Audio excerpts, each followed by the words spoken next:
Ang topic natin ngayon ay patungkol po dito, tungkol dito sa isang aso. Ay, di pala aso. Sorry, sorry. Tungkol po ito kay dating Senador Trillanes. Okay? Usapang Trillanes po tayo dito ngayon. Yung nakaraang araw ay nag-post siya, no? September 27, itong si Aso Antonio Sonny Trillanes IV. Sabi niya sa kanyang post, relax lang po. Nasa loob pa si Dots. Naghahanap buhay lang ang abogado niya. So, syempre, ay ito ay malinaw na hanggang ngayon, galit na galit pa rin siya kay Duterte at atat na atat pa rin siya. Kasi hindi kasi niya makakalimutan kung gaano siya pinahiya ni former President Duterte. Punta-punta pa ito sa Davao no? Parang asong ulol. Punta siya sa Davao. Kinausap niya si Duterte dati, no? 2016 yata 'yon. Ano na 'yon malapit na yung election 2016. Kaya sinusuyo niya si Tatay Digong at that time para makipag-tandem. That was gusto niyang tumakbong vice president, no? Si Duterte naman ay ini-encourage niya na tumakbong presidente. Ang resulta, ni-reject siya ni Duterte. Yun ang ikinagalit ng isang aso. Ay, di pala aso, senador pala. Sorry. Kaya hanggang ngayon, hindi pa nawala yung galit niya sa puso. Ako, sa totoo lang, wala tayong direktang impormasyon. Ayaw kong pangunahan kung ano ang kanyang ginagawa dyan sa The Hague. Kasi may nakitang mga pictures na kasama siya doon sa mga ininbitahan na kung anong sigurong ginawa nila, meeting sa mga ano. Kaya nga maraming nagsasabi, maaasahan pa ba itong ICC? Na alam naman natin, pati yung mga kalaban ni former President Duterte dito sa Pilipinas ay ininbitahan na dyan sa ICC.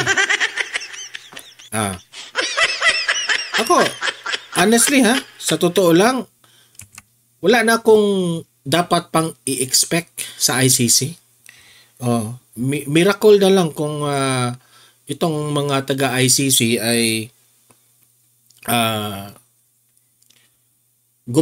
gagawa sila ng fair trial dito kay former President Duterte. Let's go back to Trillanes. Merong isang vlogger, hindi ko alam kung vlogger siya kasi siguro matatawag na rin nating vlogger kasi may mensahe siya using through social media.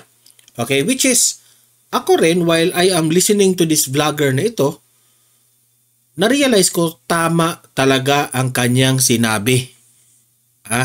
Patungkol po dito kay Trillanes. Okay, heto po, panoorin ninyo. Papakita ko sa inyo itong vlogger na ito. Play. Nasaan si Antonio Trillanes? When it was Sara Duterte's 125 million confidential fund, he was so loud, non-stop, making sure that everyone heard him. But now that the flood control scam is exposed, billions, even trillions gone, he is so silent. Zaldico and Romualdez are already named in this issue, but Trillanes has no word, no outrage, no anger, nothing. Nakakaduda. That shows that he is not really fighting for the people. He's only fighting the Dutertes because if it's them, he makes noise. If it's others, he disappears. And that is why he is no longer an elected official. No wonder he didn't win, because people already saw the real Trillanes. Utang buot. Diba? Alam nyo sa totoo lang, itong si Trillanes, wala na po itong future sa politika. Kahit tatakbo pa siya ng tatakbo, wala nang boboto dito. Kahit nga siguro kung babalik siya sa pagiging senador, hindi na siya mananalo. Kahit siguro, kasi tumakbo siyang mayor sa kanilang lugar, hindi rin nanalo. Pati sa lugar niya, wala nang bumoto niya. Kaya itong ginawa niya dito sa The Hague, sa ICC, na nagpapapicture siya, wala na dito. Kung sa Bisaya pa, pamatas na lang ba? Wala na eh. Sirang-sira na ang pangalan ni Trillanes. Wala na. Kahit saan siya ilagay, ang tingin sa kanya ng mga tao, aso. Para rin itong si Auntie Claire Castro eh. So, wala nang future siya kahit saan siya pumunta, kaya ito na lang ang gagawin niya. Mamatas ba? Sa Bisaya pa. Pamatas. Ngayon, kung i-analyze mo si Trillanes, noong panahon na nagtandem si VP Sara at si Bongbong Marcos, ang ingay-ingay nito. Sinabihan pa niya si Bongbong Marcos na ill-gotten wealth, yung tatay raw ay anong tawag doon, diktador, kung ano-anong mga sinasabi, na magnanakaw ang mga Marcos, sinungaling si Bongbong Marcos. Sila yan, ni Leni Robredo, yung mga dilawan.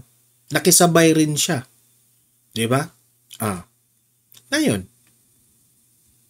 naririnig niyo ba si Trillanes ngayon? Yung confidential funds ni VP Sara na million, ang issue ay million, na nagnakaw raw itong si VP Sara ng millions, ay ang ingay niya. Parang aso talagang yung tinalian na aso na gusto siyang makalabas ng bahay. Tahol na tahol sa confidential funds ni VP Sara. Tapos may komentaryo pa siya sa mga Duterte, yung kay Kong Pulong Duterte, kung ano-anong mga ingay na ginagawa niya, basta mga Duterte. Ngayon, na ang taong bayan ay galit na galit dito sa trillions, billions, trillions of pesos na ninakaw ng mga politicians dito sa ating Pilipinas.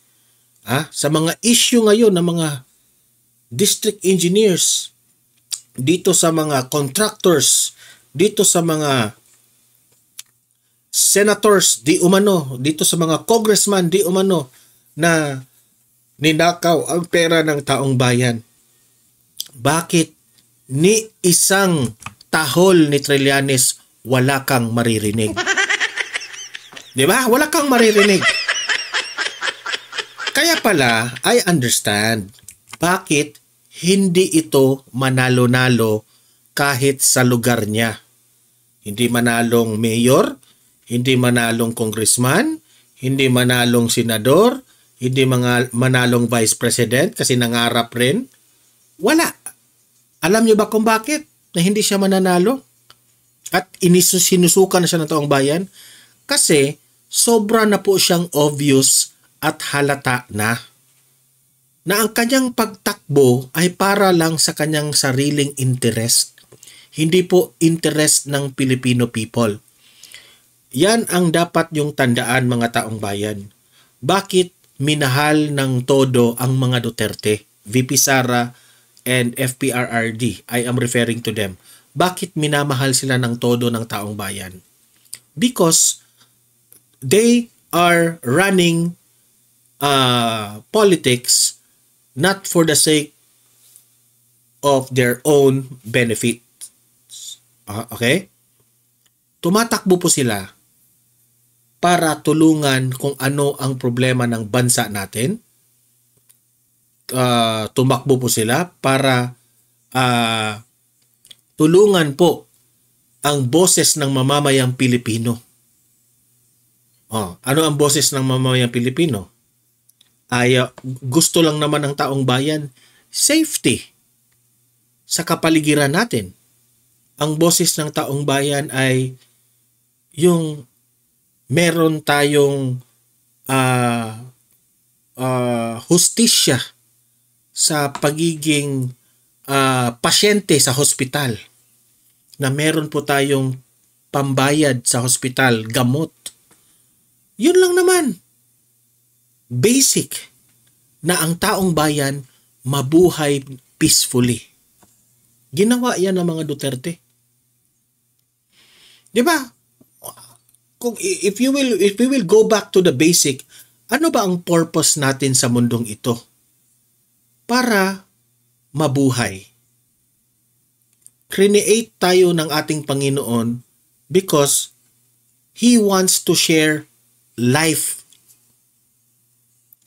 Kung nandito na tayo, ginawa lang ni former President Duterte kung ano yung tama, na masaya lang ang taong bayan sa Pilipinas, walang krimen, ginagawa ng hustisya yung mga nabibiktima, ano pa? Nauunlad ang bayan natin by building infrastructures, at isa pa, nung panahon ng pandemic, kung hindi dahil kay former President Duterte, siguro lahat tayo, gurgur na tayong lahat eh. Totoo yan. Imagine, kayong mga loyalista at mga dilaw na galit na galit kayo ngayon sa mga Duterte. You are always cursing Duterte. Kung hindi dahil sa mga Duterte, baka hindi kayo nabakunahan eh. Libre yun. Walang bayad yun. Yung mga bakuna na tinurok sa atin para lang tayo makaiwas doon sa virus na yan. Tapos ngayon, pagtatawanan nyo dahil nakulong sa dahig. Ang kakapal na naman ng mukha nyo, no? Sana hindi maging totoo yung sinabi ni VP Sara na ang gaba dili magsaba, pero yang gaba na yan magsaba talaga yan sa mga taong kagaya nitong si Trillanes, because former President Duterte is in the state of very low sa kanyang kalagayan ngayon. Helpless, powerless, lahat na sigurong down sa kanyang buhay, ito yon. Tapos, kakantsawan mo pa ganito? Relax lang po, nasa loob pa si Duterte.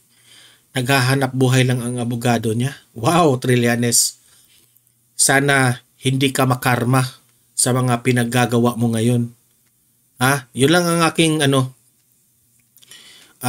i-pray sa'yo.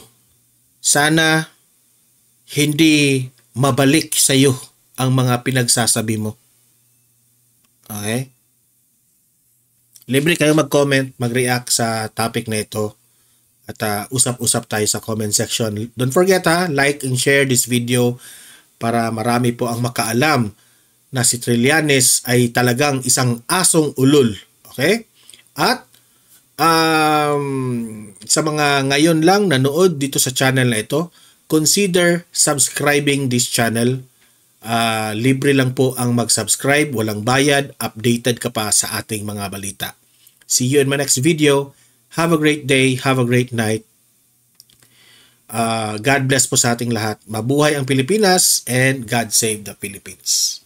Trillanes, walang personalen. Opinion ko ito lahat at reaksyon namin ito. Demokrasya tayo. So, kung libre kang mangantsaw dyan sa dahig, pwede rin kaming mangantsaw sa'yo. Okay? Bye!